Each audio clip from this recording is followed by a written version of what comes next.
KISS, Keep It Simple Spartans. Is that what Brian Lindgren is running with here? Let's talk to Chase Glasser about it.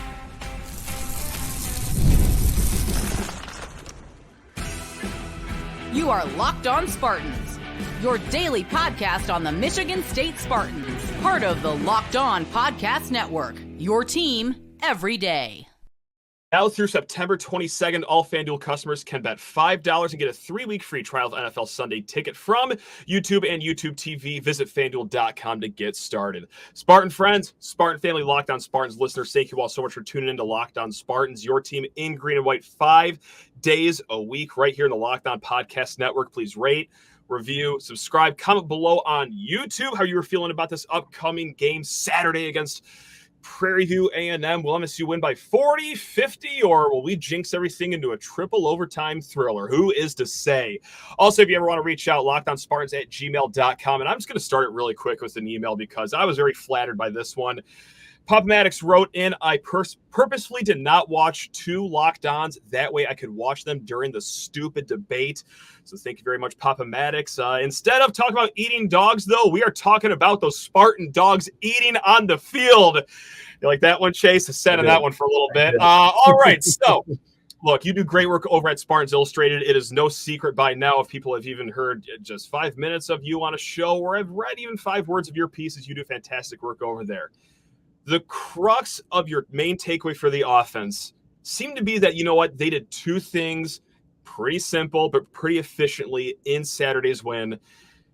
Chase, spoil it for us, please. What did the Spartans do so simply on that Saturday? It's outside zone, and it's the play action boot series, the rollout, hitting people just kind of sitting down underneath soft coverage. It's not fancy, but it's effective. And when you just find out what you're good at and you rep it and you can run it against a variety of looks, you can have a really effective offense, and then you can play off that and really work downfield. And we saw that with Michigan State on Saturday. So I thought it's not fancy. It's not going to blow anybody away, but it was really gratifying and really effective. We saw that against FAU too, the play action rollouts, at least in the first half. The second half, like that just disappeared, but solid adjustments made by the Owls there. So this is also actually another email from Papa Maddox, who sent this during the debate, of course.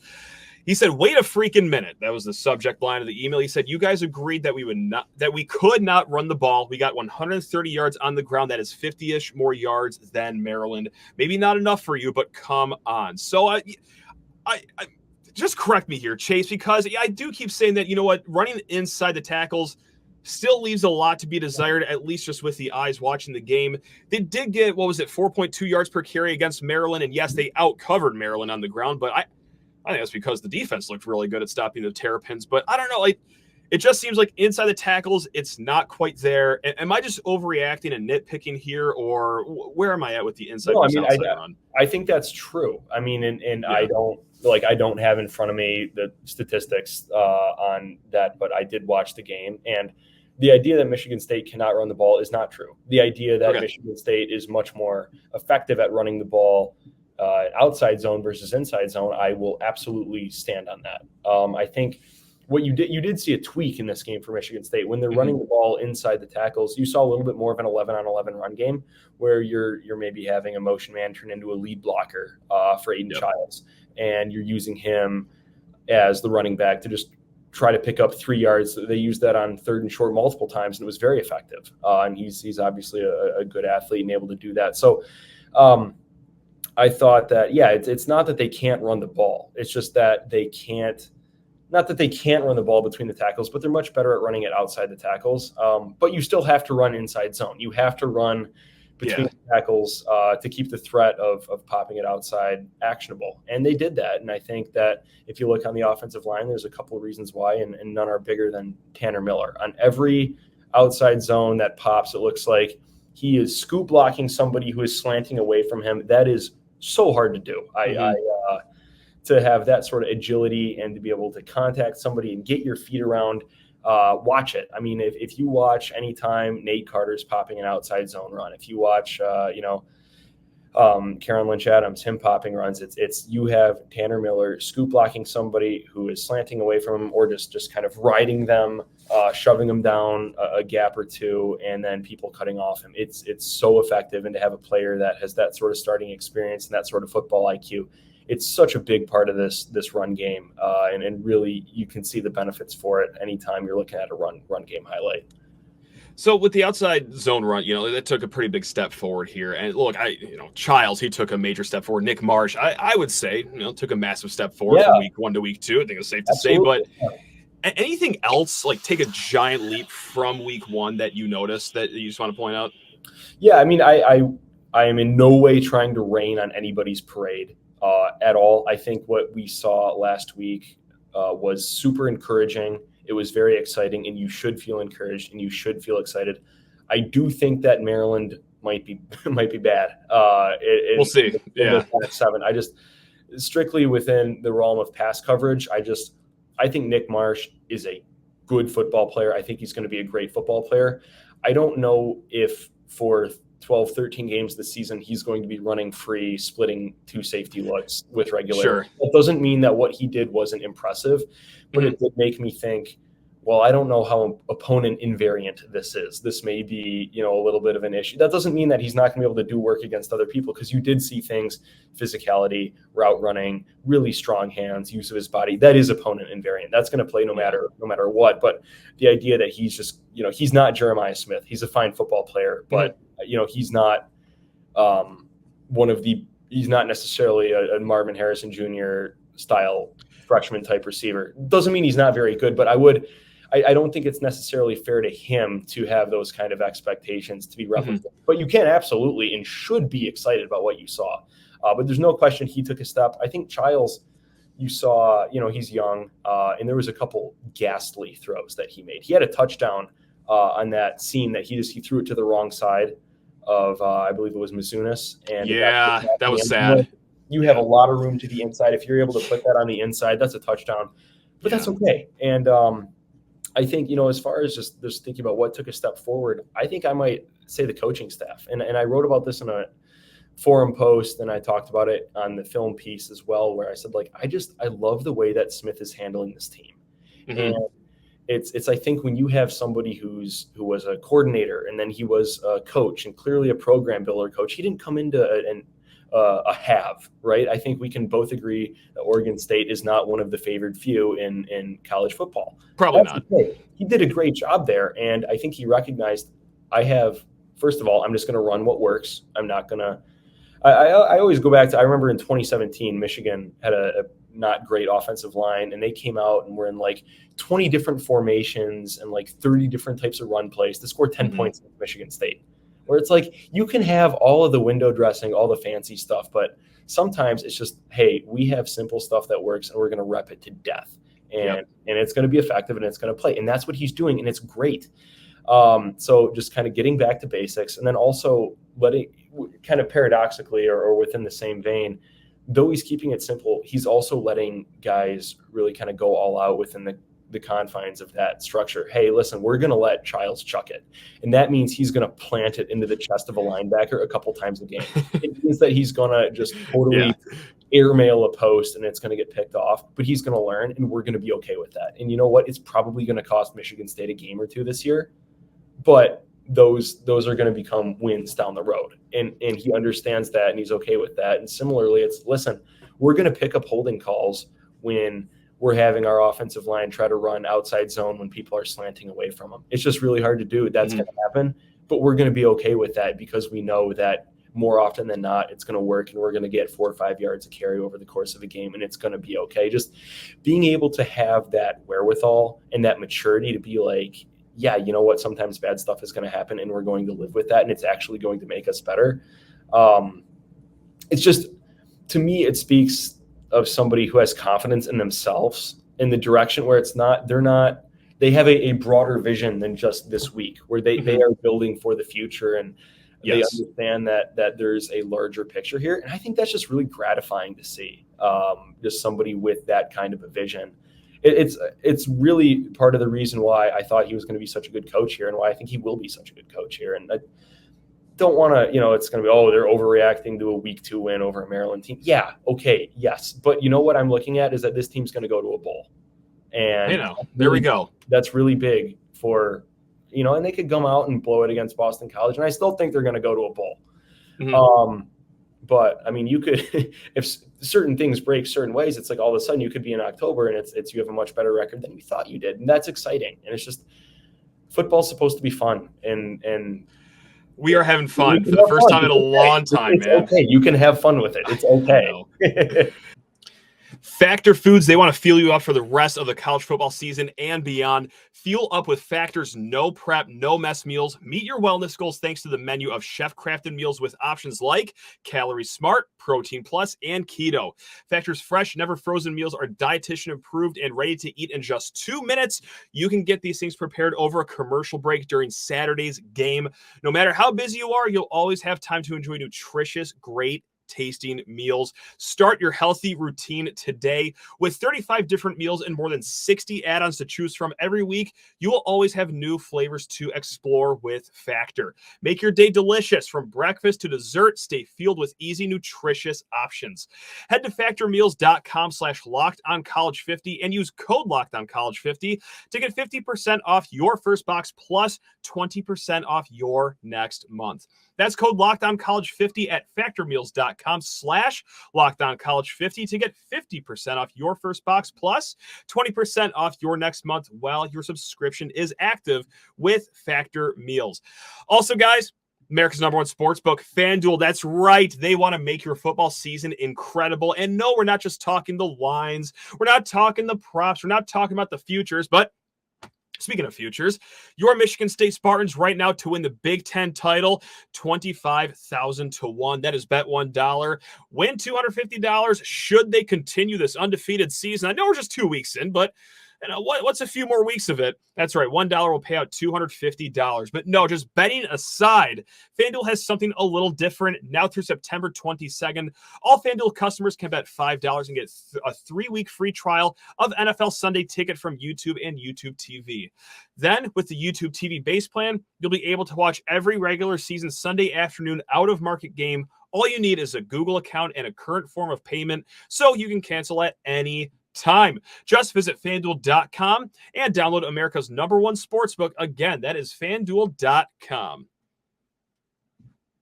We were smiling on the show for the first time in roughly 11 months, Chase. Yeah. It was a beautiful moment that we had. They can never take it away from us. Right. I don't care if it was just Maryland.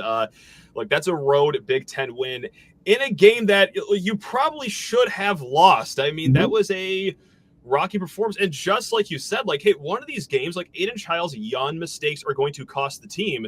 That should have been Saturday. Whether it was that throw to Masunis, whether it was that first interception, whether it was not knowing where he was on third down, and they should have gone for it after that. Nevertheless, luckily, Chase, I had so many notes to do a show after of hey, here are the 4 plays that cost Michigan State the game. I wasn't gonna, just scream and say the kid should never be in East Lansing, whatever, but that was gonna be a fact of the matter. You lost because of these plays and these decisions, but my God, they won. Right. And I think it maybe even made it a little sweeter too. It's that we usually are the ones that get games stolen from us. We're not usually the guys stealing the games in the last few years. So listen, nice. I mean, to some level, you create your own luck. Yes. Right? And also it's maybe it'll cost you against Iowa. And that's sure. And Nick Marsh, he might not run past that cornerback that Ohio State has or Will Johnson. Caleb Downs or the safety over there. Right. You don't have to worry about that right now. We'll worry about that then. And that's okay because it's supposed to be fun and that's fine. It's just, I don't know. It's okay to enjoy the ride. And I think that's what makes college football so great. It's this isn't the NFL where everything is so tightly polished and so well executed. This is a very stupid game, and that's why I love it. It's a stupid why we love it. Played by kids. Exactly. And it's great, and you should be able to celebrate that. And I'll tell you, if Michigan State had lost that game, the conversation should still be the same. You know what? Yeah, they didn't get it today, but there's stuff there's growth, there's week-over-week growth. And you can see that it's tangible. You can feel it. And the defense too. We talked about the defense being more connected. That's true. I want to shout out Ryan O'Blennis on our team. Yeah, a really good exchange sure. in an interview with Darius Snow, talking about the ball that he tipped when he hammered down on a sit route, and the ball kind of fluttered and Brantley intercepted it. And they were playing quarters to the field. I think probably man under, and Snow, it's everything that we talked about before he got the leg injury, where it's the ability to have the size and the physicality to play linebacker, but also and we do this in the film room, you watch him drive on that slant or the sit route. As soon as that offensive player starts to go in his break, he's low, he's driving on the ball. And it's like, there's a guy who had a lot of potential, who had played a role in 2021, friendly fire, his knee gets turned inside out, he's out, and then all of a sudden he's back, he's contributing. And that, I mean, that play really turned the game, because if Maryland scores there, it's a really tall order to try to come back without a ton of variance. So it's just, it's okay to enjoy that. It doesn't, it's I feel so often we're in this kind of zero sum, are they competing for titles or not? And if they're not, then what's the point? To me, that's not sports. It's you get to see this week over week improvement. You get to see kids grow. You get to see the staff grow, the program grow. It's really gratifying, and I think it's okay to celebrate that. It's beautiful. That's what I'm talking about. I just to kind of switch sides of the ball here. I know we talked about the offense for a little bit, but let's stick with the defensive side of the ball. I guess I should say. One thing that I'm just kind of pausing on, and look, I'm optimistic about it after the win against Maryland, after FAU. They have done a really good job at stopping the run. Yeah. And kind of with what you just talked about with Nick Marsh, that might have been matchup dependent. Maryland might not have the strongest secondary in the Big Ten. We haven't seen Michigan State go against the most, established offensive lines. I know I've said this probably 900 times at this point. FAU, 4 new offensive line starters. Maryland, breaking in 5 new offensive line starters. Prairie View A&M, look, I'm not going to claim to know their offensive line situation at the top of my head. Can't imagine it's going to be that strong, and I don't think there's going to be many day one draft picks on that line. I would not think. Bold predictions here on Locked On Spartans. I know we're really shooting for it, but how do I grade this run defense? Because I feel good about it. All we know is that they're holding guys under 3 yards per carry, but have they really been tested enough to make us feel absolutely confident about it moving forward? I go to bed wrestling with that every night since the Maryland game. I'm happy in the moment, but do we have a good test yet? You're not going to know for a while, I think. I know. Okay. Right. That's okay. But that also means that if they're not great at stopping the run, it may only burn you 2 or 3 times this year, right? And I'll take that. Okay. So, sure. But I mean, at the end of the season, is Michigan State going to be holding people under 3 yards a carry? No. Tough. I can tell you pretty confidently in that. No. But that's okay. I do think there are some concerns about depth on the offensive line or on the defensive line. There's guys who played really well, but I do worry a little bit against some of the upper tier offensive lines in the league. I do think they're going to get ground down. I think the linebackers are certainly better than last year. Joe Rossi is a linebackers guy, and I think you can see that, and that's great. But there's some concerns there about people not being able to get off blocks on the second level. And it's just, I think you're going to see, teams are going to start to pop runs against them, especially if they are able to stick with the run. It's going to happen. Maryland had a couple interesting twists in the game offensively where they had a super tight 3-by-1 that kind of looked like they had a 7 or 8 offensive lineman run surface. So it's they were able to add more gaps on the line and really kind of out leverage Michigan State. And then it was incumbent on the linebackers to try to scrape over, and they didn't always do a great job with that. People are going to do stuff like that. I mean, now then again, you go and look at it. It's okay, Ohio State, it's going to be trouble. Okay. But it's tough. Oregon's offensive line is not looking that great. Right. I mean, they had trouble against Idaho. Michigan's offensive line is not looking great. So it's, do I think that both of those offensive lines will probably be more cohesive and more gelled when they play Michigan State? Yes, I do. But I mean, I think that Michigan State can certainly make life difficult. Do I think that they'll win down for down? No. Then it's going to come into a little bit more scheme, execution, stuff like that. So I think that you're going to see the run defense take a little bit of a step back as we get through the gauntlet of the schedule. I don't think that's really a hot take. But what I can say certainly that architecturally, it's much more sound than last year, that people are being put in better positions to succeed. And I think that we've seen a coaching staff be able to adjust week over week and even within the game, where when Maryland's, they go back to that 3-by-1 and they tried to run inside zone on like a 3rd and 2 that would have basically iced the game. And Michigan State calls a blitz into that, and Cal Halliday, who a little up and down in run defense that game, times the snap perfectly, and I break this down in the film room, just blows up a guard. That was vintage Cal. Yeah, I mean, vintage. That was that is Big Ten. That is yes. a Big Ten linebacker, right?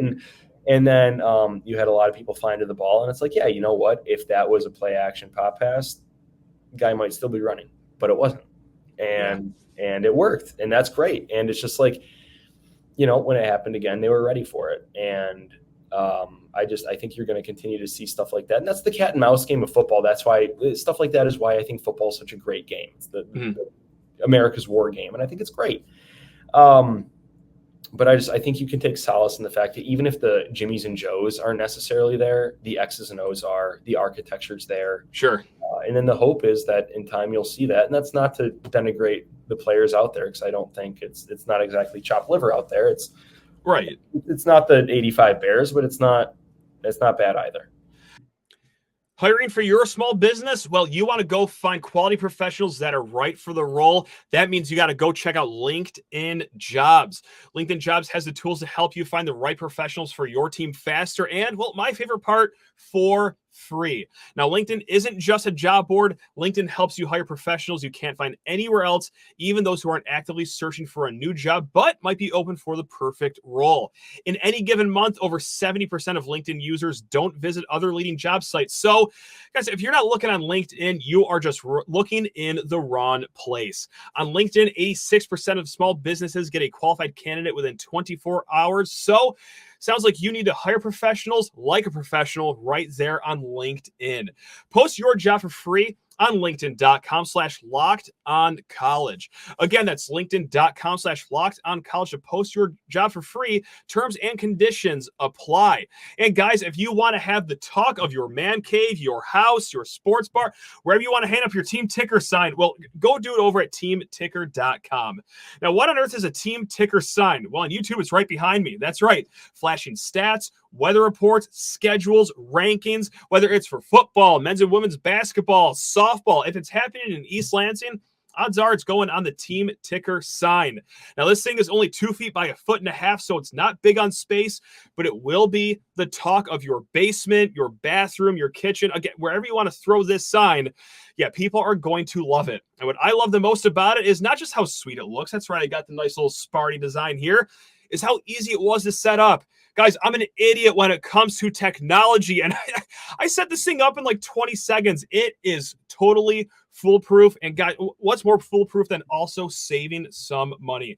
When you go to teamticker.com, smash in promo code LOCKEDON, that's all one word, LOCKEDON, to receive $50 off of your Team Ticker sign. Again, it's a one-of-a-kind sports sign over at teamticker.com, and with promo code LOCKEDON, you will save $50 off at teamticker.com. That's what I'm saying. Like, it's going to be a strength of the team, but a step back is inevitable. It's like a baseball player who's hitting like 470 after the first 2 series of the season. Like that number is going to come down. They're not going to limit teams to 2.8 yards per carry the entire season, but just I wonder how big of a step back. Is it just going to be, a step back, or are they going to go all the way back down to average after playing literally any offensive line that's more established than the two they face so far, and then an FCS opponent coming up? Yeah. Speaking of that FCS opponent, we don't have to spend all day and night talking about the Panthers. Quite frankly, I don't have enough material on them to do it. We'll get into it a little bit tomorrow with Brian Lindgren, but what can you take away from this weekend other than just, a nice day under sunny skies and enjoy some college football? with any of this stuff, you want to look at opponent invariant stuff. So, okay, Nick Marsh is going to probably score like a 60-yard touchdown because he just runs past – he's big and fast. Right, exactly. And that's great. Yeah. That's cool. And again, don't player hate, right? Like, yeah, that's cool. That's a cool thing that happened. I'll treat it like a big deal. Don't get me wrong. I will treat it like a big deal in the moment. Not talking to you specifically, but just in general. Oh, no, sure. That's cool, and you celebrate that. But, how does his route running look? What's the precision? Are balls being delivered in stride? Are passes being layered? What's when a stunt happens, is it getting picked up with technical correctness, or is it just a matter of, I'm bigger than this guy, I can just kind of overpower him. It doesn't matter that I'm out of position. You want to look at what do the run fits look like? Are people staying in the rush lanes? That was a little bit of a problem in week one. It's just, you want to look for those things that are going to translate, not just bigger, stronger, faster people are dominating people who are not as physically talented. You want to look beyond that and look for that kind of opponent invariant stuff. You are totally going to see Tanner Miller scoop block somebody and wash out half the defensive line, and there's going to be a chunk out of it. That's great, but it is. Maybe let's think more. Okay, what is his? But what does it mean? Tell us about what he might be able to do against Oregon or Ohio State or whatever. Yeah. So we'll see. But I think that opponent invariant stuff. Now, I know it's been a long day for you. You told me beforehand that you've been up since 4 a.m. I'm going to make this day even longer for you. It's been a good day. This might change here, because I peek behind the curtain. If you guys don't know this about Chase, he is our favorite Walmart Wolverine.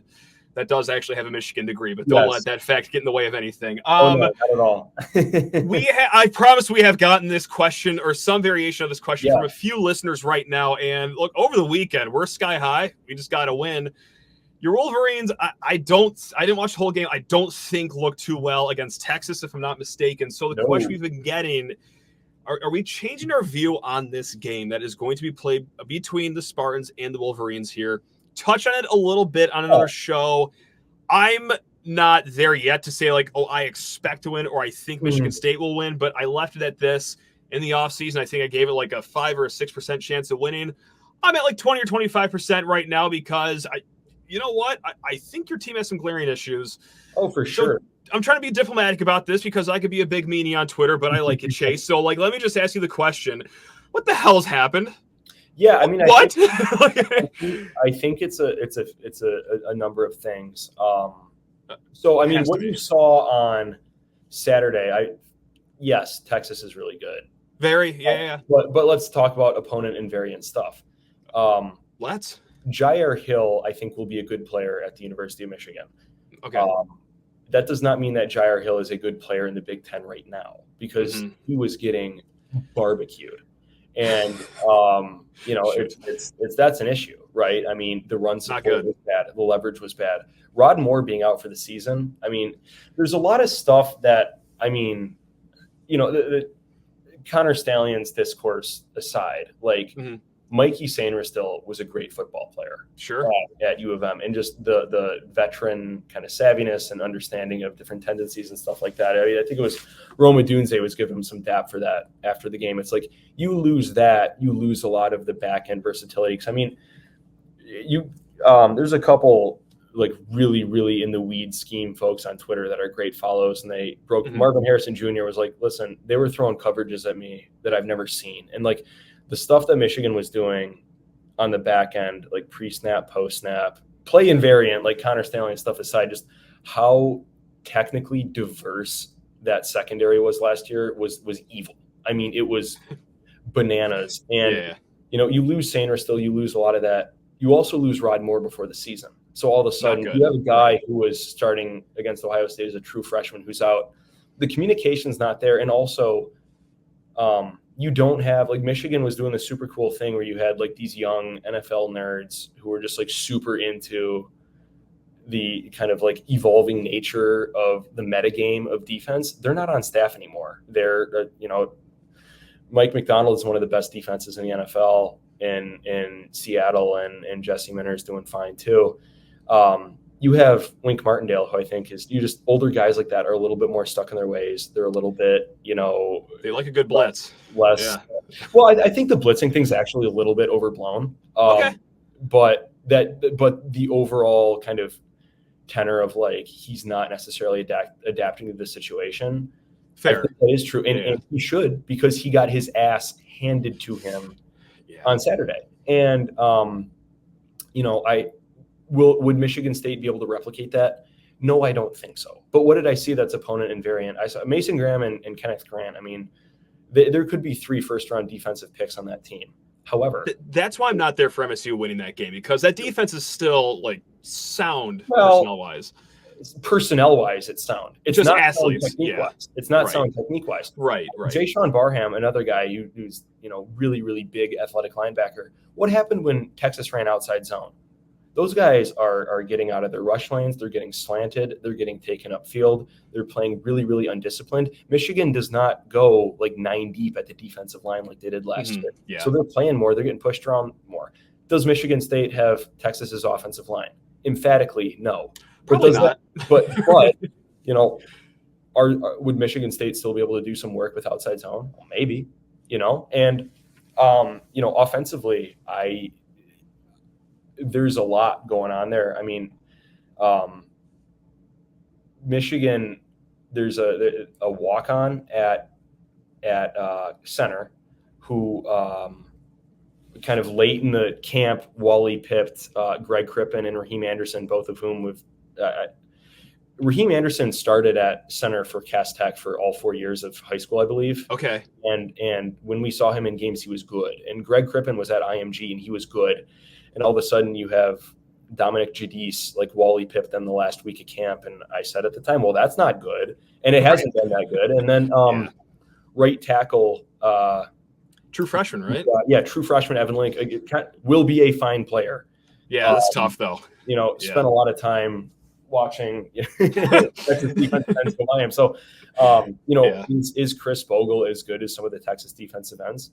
Maybe not, but would he still be able to do some work? Oh, I think so. So it's just, I think that, and I said this in the forum post, where Michigan, I would imagine, and I would hope, where they go on offense specifically this week is kind of, well, we got to find out what we do well and just rep that to death. And we're not going to have Davis Warren. We're not going to ask him to do the same things that we had a 3-year or 2-year starter, 3-year contributor in JJ McCarthy do. Mm-hmm. We're not going to do that. Michigan has to find out on offense, what is it that we do well? And there's pieces. I mean, I think Kalel Mullings is a good back. Donovan Edwards, I've always felt that there was quite a bit more that they could do with him. But at this point, I mean, listen, we haven't seen him in the slot since like Maryland in 2021 when they decided they were going to cover him with a linebacker and he had like 11 catches or whatever. So it's probably not going to happen, right? And Colston Loveland, fine player. I think Michigan, the philosophy has been, I think, really around creating and isolating one-on-one matchups and taking advantage of that. And that's worked. But what happens when the personnel takes a step back? Well, I think you need to change your philosophy a little bit. And I don't know. I have serious questions about Kirk Campbell as a play caller. And, Sharon Moore was calling plays last year. And I think Sharon Moore is one of the best run game minds in America. But Sharon Moore is not designing the run game. Sharon Moore is running the program. So it's just, you don't have, also Sharon Moore is not coaching the offensive line. Grant Newsome, who's a fine player at Michigan, who was a good tight ends coach at Michigan, is now coaching the offensive line. It's different. And it's clear that the ceiling on this team is significantly lower than even we thought going into the season. And we thought that it would be lower then. I mean, you and I talked a couple of weeks ago about the fact that this game might be gettable. I mean, I think Michigan will probably be able to cobble together something that's serviceable and take a little bit better advantage of the talent. And I think, if I could handicap it right now, if we saw like something like a 21-13 kind of game where it's Michigan, I don't know. Michigan State is going to have to develop the downfield game because there's issues in coverage for Michigan on the back end. Will Johnson, really, really, really good. But Makari Page, he was in trouble a little bit. Quentin Johnson is a heady player. I think he's a little bit athletically limited. And Jair Hill, we talked on. So if the downfield passing game, the play action, if that's able to continue coming along, that's great. But with this offense right now, if the defense becomes a little bit more opponent reactive, which it should, it is not that it should isn't a prediction. It should in kind of a normative world and what you should be doing. I think there's a lot of stuff that if Michigan's able to leverage some of the talent they have, they might be able to just kind of sit on it, and it's going to be really hard for Michigan State to move the ball on a down-to-down basis. But that doesn't mean that Michigan State can't develop and that they won't be able to move the ball. It would surprise me very little if Michigan State comes in loose and wins the game. I especially as things stand right now. House money. Right. Is it gettable? Absolutely. Yeah, absolutely. Yeah, that's where I've moved. I've moved to like, no, I'm not really even going to entertain it as a win in my thought process right now as I go through the season. But now it's like, maybe. Yeah, Perhaps. There are schematic and architectural. It goes beyond, okay, yeah, Michigan got blasted by a good team. That should be noted. But there's also just and this is where it's like, oh, they don't have Connor Stallions. You can have, like, I'm not taking a position on that. Like, I've made my thoughts on the whole thing clear, and that, well, listen, if it didn't help, they wouldn't be doing it to some extent. You probably know my position too, but it's like, what matters much more is not that. It's like, well, all of a sudden it looks like the defensive line is not coached very well, and they're playing. Yeah, right. That's like, you can take that to the bank instead of like playing this guessing game of how much did it matter, how much didn't it matter, what happened when they had them, what happened when they didn't. You can go back and do all that. But what I can tell you right now is, like, if your defensive tackles get too far upfield against outside zone, they're in trouble. Like that, I can tell you, instead of playing the ethereal game of, oh, how much does this matter? I can tell you how much that matters when you're popping outside zones for 20 yards. Like, I can tell you that it matters. So, I mean, we'll see. But there are things in that game that I think, if they're not addressed, we'll make it give Michigan State a real opportunity to get that one. So we'll see. I mean, we got what, a month and change until then. So we'll see what both teams look like then. But it certainly one to circle as it always is. It sounds like Chase Glasser saying MSU 31, Michigan 28 with 200 Nick Marsh receiving yards. That's how I just took the last 10 minutes in my own head right there. So that's right. Well, Chase, can't thank you enough for letting me hold hostage on you this long, especially after a long day. Folks, especially you guys too, all the viewers and listeners, thanks a lot, guys, for tuning into another episode with the one, the only Chase Glasser. Fantastic work over at Spartans Illustrated. Guys, again, we're going to be back tomorrow. We plugged it a few times this week. Brian Lindgren on tomorrow's show. We're going to do some best bets. We're going to get some mailbag questions. All here on Locked On Spartans, your team in green and white 5 days a week. Love you all. Go green.